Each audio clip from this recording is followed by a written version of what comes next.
My name is Stevie and I like to write songs. This is part 2 of creating an alternative art rock song from scratch. If you want to see the series from the start, the link will be in the description. Let's get on with it.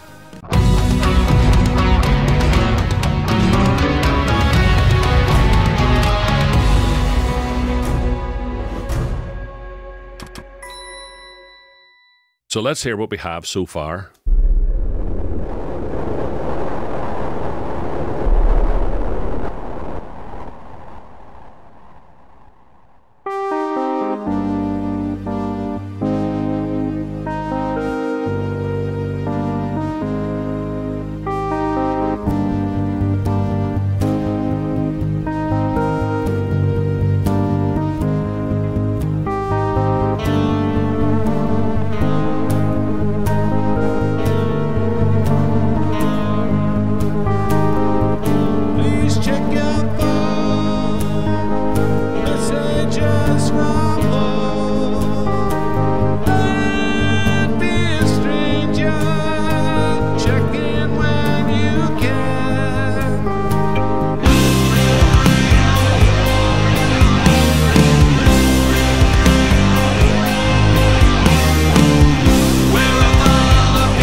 Okay, cool. So in the last episode, I was using a reverb called Solaris, and it gave me the idea to write all the lyrics about the movie Solaris. So let's have a brief talk about this movie and what it is about this movie that has inspired me to write lyrics. So the movie Solaris is based on a book by a Polish writer called Stanislaw Lem. It's kind of an alternative worldview from 2001: A Space Odyssey, because in that there's a sort of Western view of Christianity and the way humanity's destiny, because humanity is somehow part of the reason why the universe exists. This was seen by Russian and Polish writers as a very Western worldview. And in Solaris, they approach mankind's interaction with a different intelligence from a more naturalistic, possibly even atheistic point of view. In it, they explore the idea that if we came face to face and tried to have a conversation with an alien intelligence, that it would be almost impossible for us to communicate because our intelligence and their intelligence would be so different that we would have nothing in common, no common frames of reference at all through which we could communicate. This is sort of based on an idea by an Austrian philosopher called Ludwig Wittgenstein, who talks about the theory about a lion. If somehow we had some kind of Google Translate app that could translate the way a lion speaks into our language, we still wouldn't understand anything that the lion has to say, because everything that it understands about the world, its entire frame of reference and worldview, is so alien to us that the Google app would struggle to translate anything the lion had to say into anything that would be culturally meaningful to us. In the movie, we see George Clooney's character go to a space station, and in that space station, they're orbiting a planet, and the planet is the life form, and the planet is trying its best to communicate with the people, but it's almost similar to a human being trying to have a conversation with an ant, because its intelligence and the way it sees the world is so different from ours that the only way that it works out that it can communicate with us is by extracting people from our memory, making them real, and allowing those people to interact with us.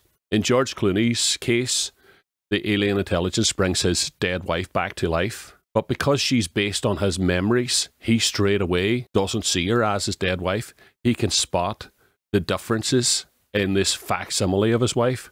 She's not the same person. All these forgotten details about her personality and little mysteries about her personality are missing. The only thing he sees is the things that he clearly remembers. So every time this alien creature comes into his life, he sends it away in an escape shuttle, essentially killing it. In an ironic way, it makes him grieve for his dead wife even more, because he realizes how much he's forgotten and thinks that if he could remember her more clearly, then the alien could produce a better facsimile of his dead wife. This is kind of a subplot of the movie. It's not the main crux of the movie, but it's the interesting part that I feel like writing my song about. This loneliness of not really ever knowing another human being, no matter how much you think you know about someone, there's always a mystery element about that person that makes them a different person. There's an unknowability about everyone else in the world. It feels like a kind of a Radiohead-esque idea, this loneliness of the unknowability of other people. And that's what I want to try and write this song about. I don't always approach lyrics from such a convoluted, philosophical way, but just it feels right in this case. This is the direction, the trajectory that the song is taking me in.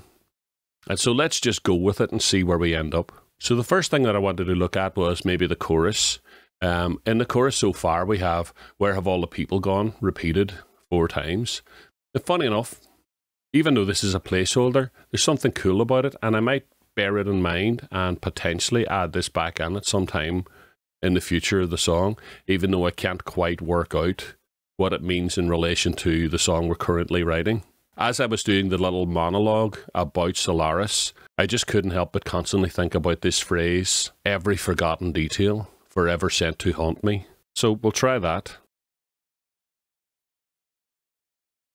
I feel from a sort of scanning point of view, it would be better if it was "every forgotten detail, every something else, and then forever sent to haunt me." So we'll open up a line here. We'll probably just do "every forgotten" again. So we need some kind of aspect. Every forgotten. We've already got detail. Every forgotten thing. Every forgotten piece. Every forgotten. I'm going to just do a quick thesaurus search for personality aspects or something like that. Sort of struggling to even think of a word that's like the kind of word I'm looking for. Aspect. Every forgotten facet. Every forgotten manner. Expression. That's not really working. The one that sounded the best as I was going through them is "every forgotten piece." I think maybe we'll just go with that for now and see. Every forgotten detail, every forgotten piece, forever sent to haunt me, and then a final word. Can I ever really know you? Did I ever really know you? I just had a wee idea there that maybe every time we sing the chorus, we end with this line, "Did I ever really know you?" But then on the final time, we could do all the different versions of it that I just went through. Did I ever really know you? Can I ever really know you? Can we ever really know anyone? Every forgotten detail, every forgotten piece, forever sent to haunt me. Did I ever really know you? Can I ever really know you? Can we ever really know anyone? That's cool. I'm happy with that. Now, in the pre-chorus, this run, run, run, run is still a bit of an enigma to me. I have a very strong feeling that it's out of something, that I've accidentally, subconsciously ripped it off something. If anybody recognizes where this might be from, please let me know in the comments and we'll try and rectify it. But in the meantime, I can't think of anything better to go there. So let's think about the verses. I think in this section of the song, we probably want 2 of these simple 4-line verses, and we'll do verse, chorus, and then we'll go somewhere else after that. So what we need for now is verse, chorus, or maybe even just write 1 verse and see where we go from there, and then potentially come back and write a second verse. One of the things that always really strikes me about this movie is the actress Natasha McElhone, who plays the ex-wife. Now, she's got very, very beautiful eyes, and I think this is an important aspect of the movie. I think they're making a kind of a visual metaphor about eyes being the window to the soul. I want to maybe focus in on her eyes and this idea of eyes being a window to the soul. So we could go enigmatic eyes. Pretty obvious rhyme there would be recognize. I barely recognize. Enigmatic eyes. I barely recognize. Don't be a stranger is cool, but... So, this cliche, a window to the soul, what if we went a window to the soulless? As in, almost the opposite of what the cliche is meant to be, a slight subversion of the cliche. So, a window to the soulless. Enigmatic eyes, I barely recognize. A window to the soulless. And then a line that leads us into the... So, One of the things that disappointed me about the song last time is that I think we need a phrase here that kind of builds up in dynamics and gets more, because I'm singing very, very soft during the verses, and then this big heavy riff is about to kick in. So I want a phrase that kind of overlaps that and gets more dynamic, and maybe I end up in full raw voice by the time the guitar riff kicks in. Then I have to think from the point of view of Natasha's character as well, because she doesn't know that she's a facsimile. She thinks she actually is George Clooney's ex-wife. So it must be pretty traumatizing for her, for what she's experiencing as well, to realize that she's not, that she's some kind of clone. I seem to remember a scene in the movie where she's just sitting there and everyone's talking about her. You know, talking about her as if she's not there, or if she doesn't really count as a human. Talking about me. Are you talking to me or about me?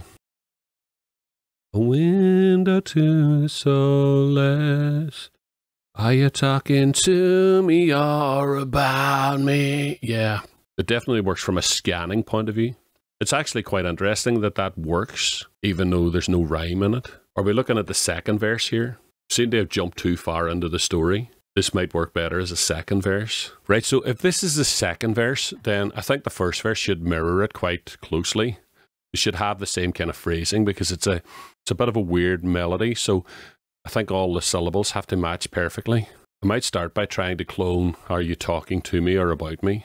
If we do just straight rhymes, "Are you walking through me?" It reminds me of the movie Ghost, where one of the characters just walks straight through the other character because they're a ghost. And in this sort of, the Natasha character is sort of accusing George Clooney maybe of not accepting her as a human being. So he just walks through her instead of walking around her. Instead of giving her the autonomy of her own space, it's just like ignoring her existence. But you're walking through me, not around me. I actually think that might be the line of the song so far. But you're walking through me, not around. That's cool. It's definitely my favourite line of the song so far. So we need another 3 lines. Let's talk about the idea that the George Clooney character is fighting with himself to try and remember his wife in better detail, so that it could be a more accurate copy.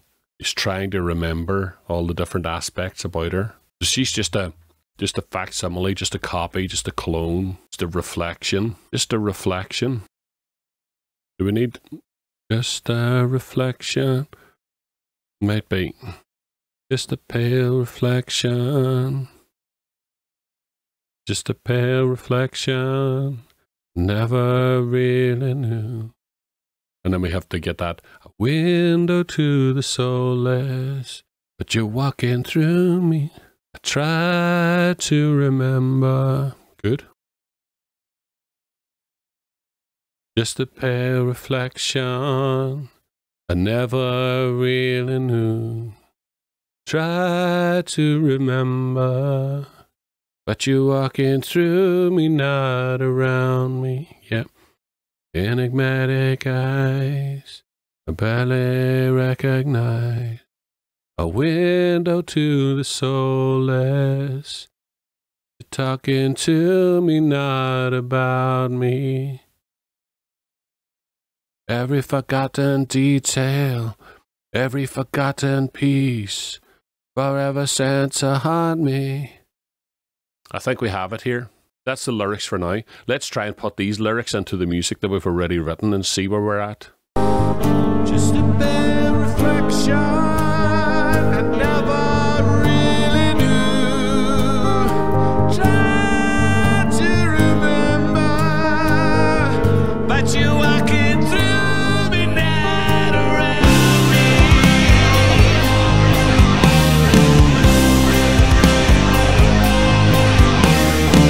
Every forgotten detail, every forgotten piece, forever sent to haunt me. Did I ever really know you? Right, so in the chorus here, I've recorded a lead vocal and I've recorded 2 doubles, identical versions of that vocal, slightly variant performances. and they're panned left and right and made 6 dB lower. When I listened to it back, I sort of thought it needed more brightness, so I added a left and right vocal that are just singing the top note all the time. So what I ended up with sounded like this.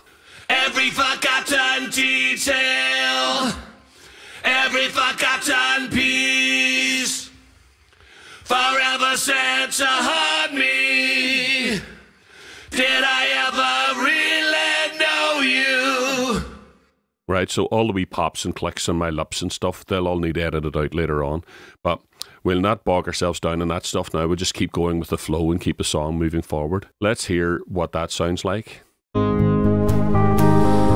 Just a bare reflection, I never really knew.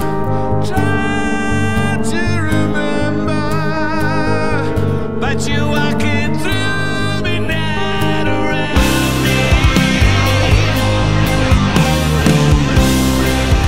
Still got the run there. Every forgotten detail, every forgotten piece, forever said to hurt me. Did I ever really know you? I was going to move on and do the second verse now, since we've already written it and it's in our head. But I have an idea here that I'm really, really want to experiment with. So I'll try and talk you through it a wee bit and see if I can flesh it out a bit.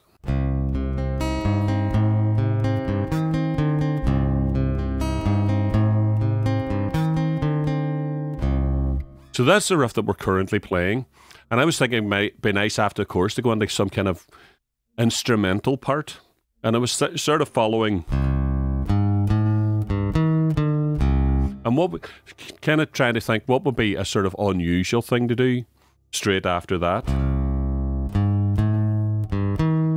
And then that seems to me to be the most disjointed way I could do it, but it also has a flow because it's just chromatic rundown. So let's try that.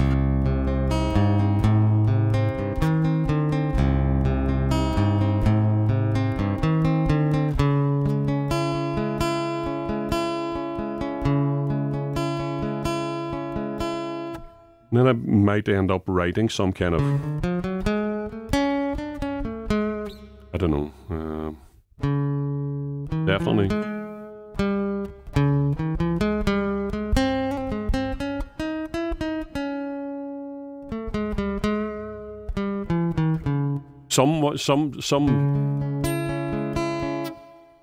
Some kind of acoustic guitar solo using one of those types of scales.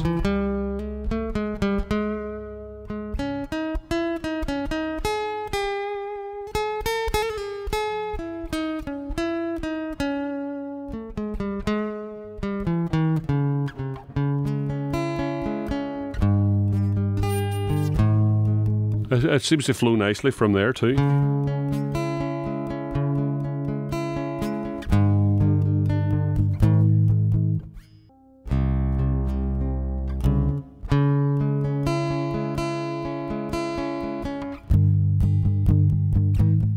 Back into that section.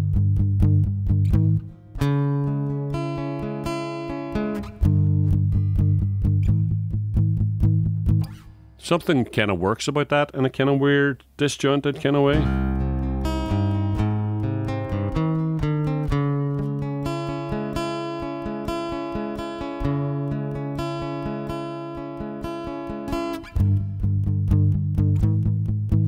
Okay, let's try and put something like that together.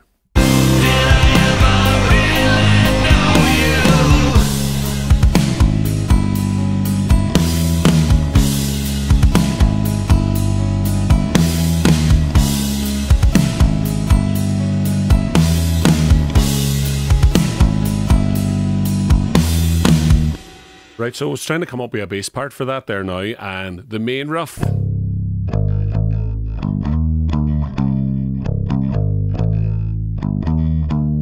And then I sort of accidentally came across this idea of playing a slightly different version of that riff when we went into the other key.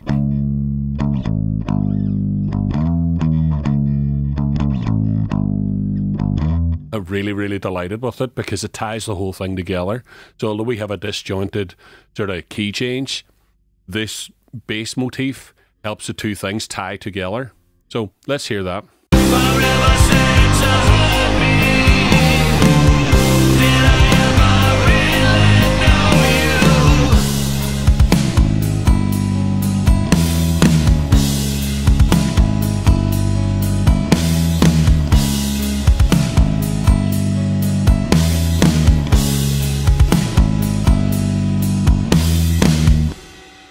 Right, I've just looped across the drums on the same beat. I just want to remind myself here that I probably want to do something a wee bit different with the drums this time. Let's maybe make an edit to the... I hear a tom maybe coming in some.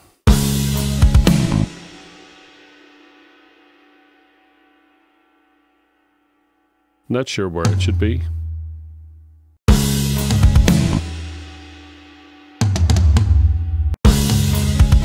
Aye, sort of syncopated toms.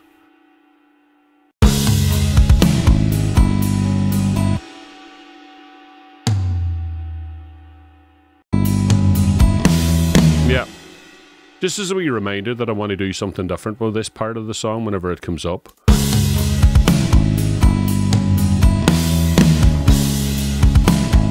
I should have put it on both halves of that. Let's just... Okay.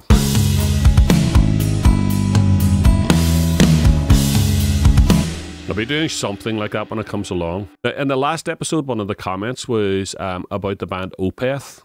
And I really like that band. I suppose there is a bit of a similarity with some of their more darker kind of stuff. Sounds a bit like a Radiohead kind of progressive style as well. And one of the things both those bands use a lot that they think they have in common is that they like Mellotron type synths. And I really hear that sort of famous Mellotron choir coming in here. Because it does fall on its ass a wee bit whenever this comes in. We need to add more stuff to it.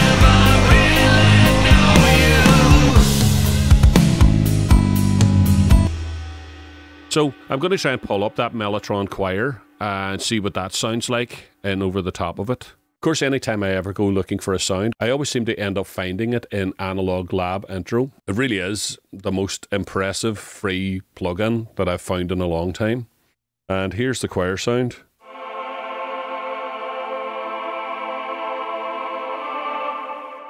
In this plugin, they call it the Blue Monday male choir. And I just happen to know from knowing about the song Blue Monday, which is a dance track from the 90s, that was also a sample of a Mellotron.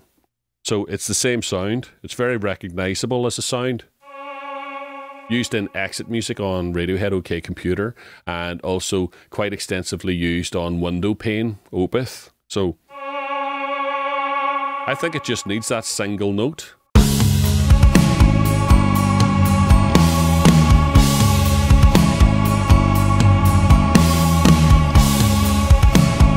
That sounds really cool. Let's just get that on.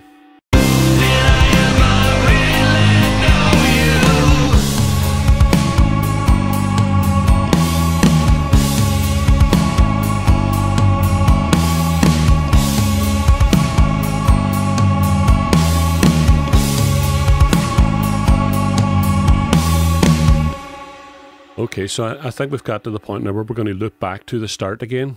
Let's hear that.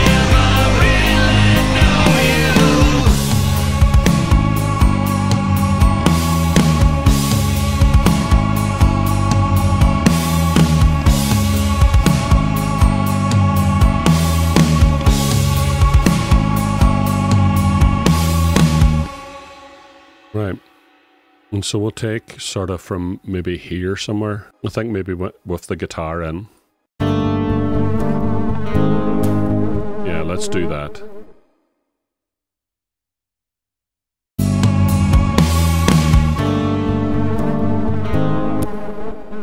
Kind of feels like maybe the bass and drums should stay. What if we just get an idea what?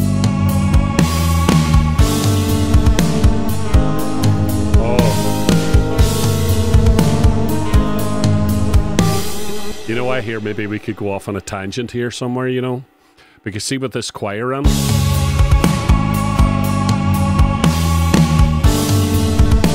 maybe the choir should stay in. I think the choir could maybe take over for this section.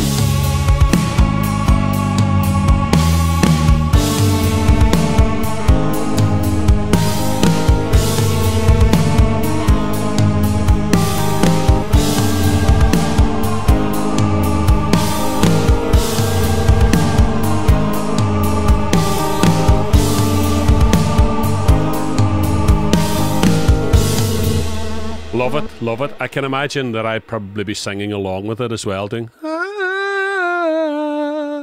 in a nice soft vocal, and maybe layer all those layers up and puts lots of reverb and delay and stuff on it. So maybe don't go back to the first verse, maybe let this go off on a tangent. Sort of feels like maybe there should be 4 repetitions of it.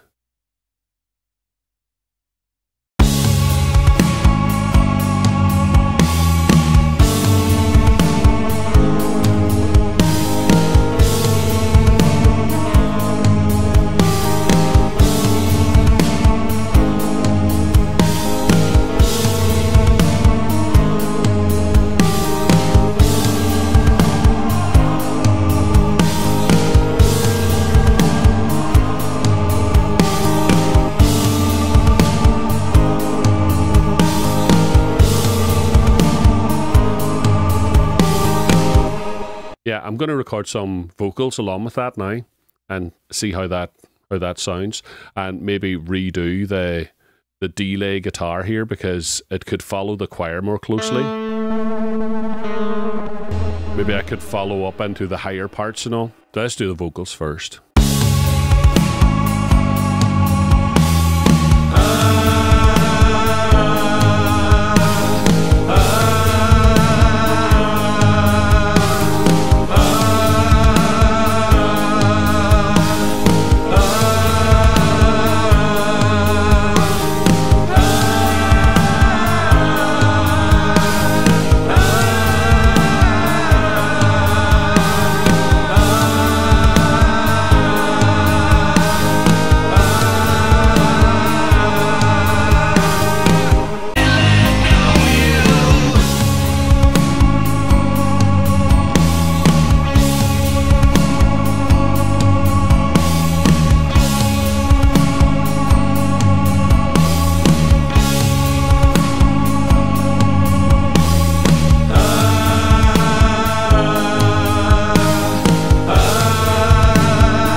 So what you just saw there was me recording that wee guitar part over and over again until I was really happy with how it glitches out at the very end here.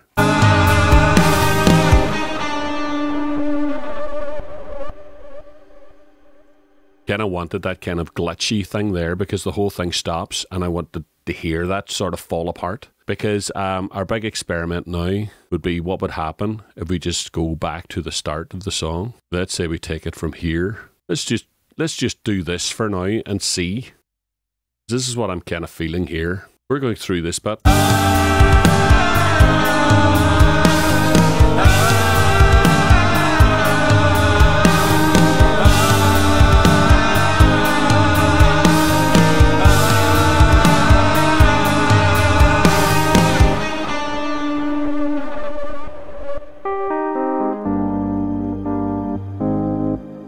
Love it. Love it. The acoustic guitar should obviously come in there as well.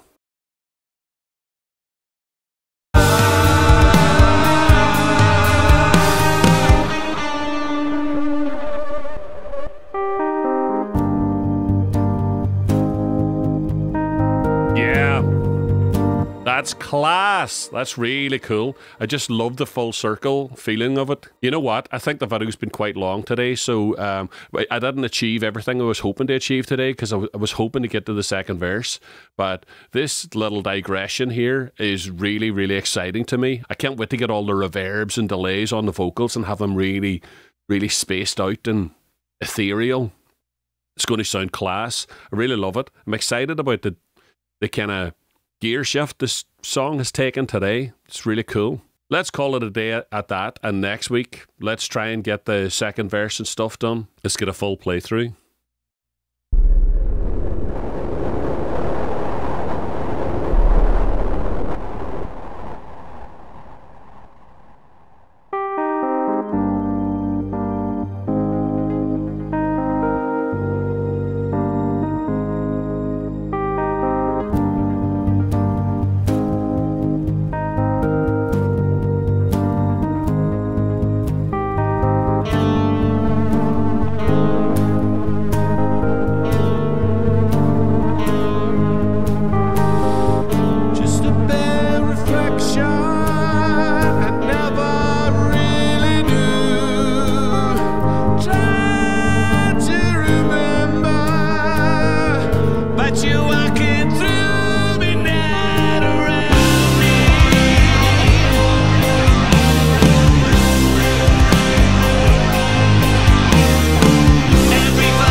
There probably should be a little guitar solo here.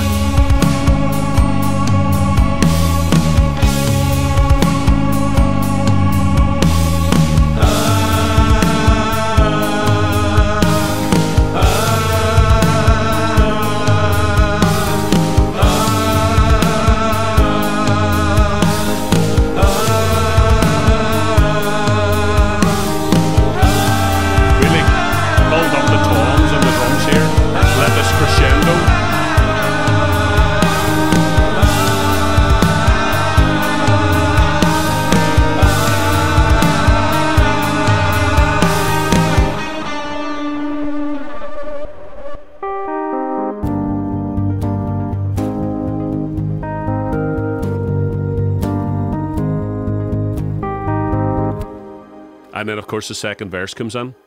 So, cool. Definitely moving in a direction again. Awesome. Right, guys, so I hope you found that interesting and useful to you today. I'm enjoying the feedback that you guys are giving me so far on this song, so keep that coming. I love to hear your ideas and see if there's anything that we can put into the song based on how you feel about the song. And as usual, don't forget, like and subscribe and do all that stuff. Help my channel to continue to grow. Thank you so much, guys. You guys rock.